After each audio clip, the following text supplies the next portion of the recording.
പ്രിയമുള്ളവരെല്ലാവർക്കും നമസ്കാരം. ഞാനിപ്പോ ഒരു വീഡിയോ പോസ്റ്റ് ചെയ്യാം. ഇതിന്റെ കൂടെ തന്നെ ഒരു വീഡിയോ ഇടാം. ഈ തന്തയിലാമത്തരം കാണിക്കുന്നത് ശരിയാണോ തെറ്റാണോ എന്ന് നിങ്ങൊന്ന് പറയണം.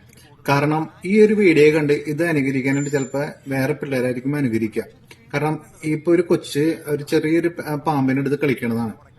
നമ്മുടെ നാട്ടിലുള്ള ഒട്ടുമിക്ക പാമ്പുകളും ഈ ഒരു കാറ്റഗറിയിൽ, ഈ ഒരു സൈസിൽ, ഈ ഏകദേശം ഈ ഒരു രൂപത്തിലുള്ള പാമ്പുകളാണ്. ഈ പിടിക്കുന്ന പിള്ളേർക്ക് ഇത് വിഷമുള്ളതാണോ വിഷമില്ലാത്തതാണോ എന്ന് അറിയില്ല. ചിലപ്പോ ഈ ഒരു വീഡിയോ കണ്ടിട്ട് ഇൻഫ്ലുവൻസ് ആയിട്ട് ചിലപ്പോ അവര് ഒന്നും വിചാരിച്ചിട്ടായിരിക്കില്ല, ഒരു കൊച്ചെടുത്ത് കളിച്ചു അപ്പൊ എനിക്ക് പാമ്പിനെ പിടിക്കാം എന്നുള്ള രീതിയിൽ ചിലപ്പോ ആ പാമ്പിനെടുത്ത് പിടിക്കും.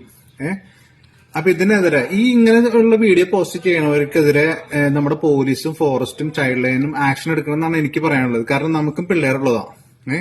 ഈ ഒരു വീഡിയോ കണ്ടിട്ട് നാളെ മുറ്റത്ത് പോണ ഒരു പാമ്പിനെ കൈ പിടിച്ചാൽ അത് എത്രത്തോളം ഗുരുതരമായിരിക്കും നമ്മൾ എല്ലാവരും ചിന്തിക്കണം.